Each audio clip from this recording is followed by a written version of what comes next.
शाळेत उशिरा आलेल्या विद्यार्थिनीला शिक्षकाने केलेल्या शिक्षेमुळे विद्यार्थिनी गंभीर जखमी झाली असून उपचारादरम्यान विद्यार्थिनीचा मृत्यू झाला असल्याचा आरोप विद्यार्थिनीच्या पालकांनी केला आहे। 4 जुलै रोजी अहमदनगर जिल्ह्यातील कोपरगाव तालुका पोलीस ठाण्यात जिल्हा परिषदेच्या शिक्षकावर खुनाचा गुन्हा दाखल करण्यात आला आहे। या घटनेने शिक्षण क्षेत्रात सर्वत्र खळबळ उडाली आहे। दरम्यान या घटनेबाबत कोपरगाव तालुका पोलीस ठाण्यामध्ये विद्यार्थिनीची आई उमा दीपक भोसले यांनी दिलेल्या फिर्यादीवरून शिक्षक सुनील दिगंबर हांडे राहणार निवारा कोपरगाव यांच्या विरुद्ध भादवी कलम 302 प्रमाणे गुन्हा दाखल करण्यात आला आहे। मृत्यू झालेल्या मुलीच्या आईने दिलेल्या फिर्यादीत म्हटलं आहे की कोपरगाव तालुक्यातील पडेगाव येथील चारी नंबर 45 जवळ असलेल्या शाळेमध्ये आमची मुलगी शिकते।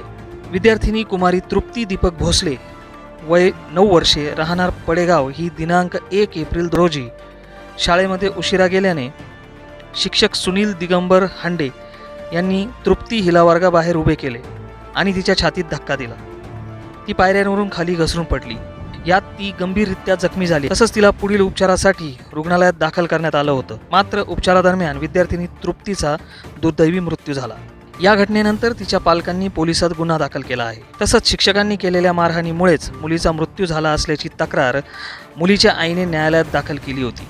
त्यावरून माननीय न्यायालयाने सदर अर्जावर शिक्षकाविरुद्ध 302 प्रमाणे गुन्हा दाखल करून CRPC 156 प्रमाणे तपास करून अहवाल सादर करण्याचे आदेश केले आहेत। या घटनेचा अधिक तपास पोलीस उपनिरीक्षक वैशाली मुकणे या करत आहेत। एकंदरीत झालेल्या घटनेमुळे शिक्षक वर्गासह पालक आणि विद्यार्थ्यांमध्ये मोठी खळबळ उडाली आहे।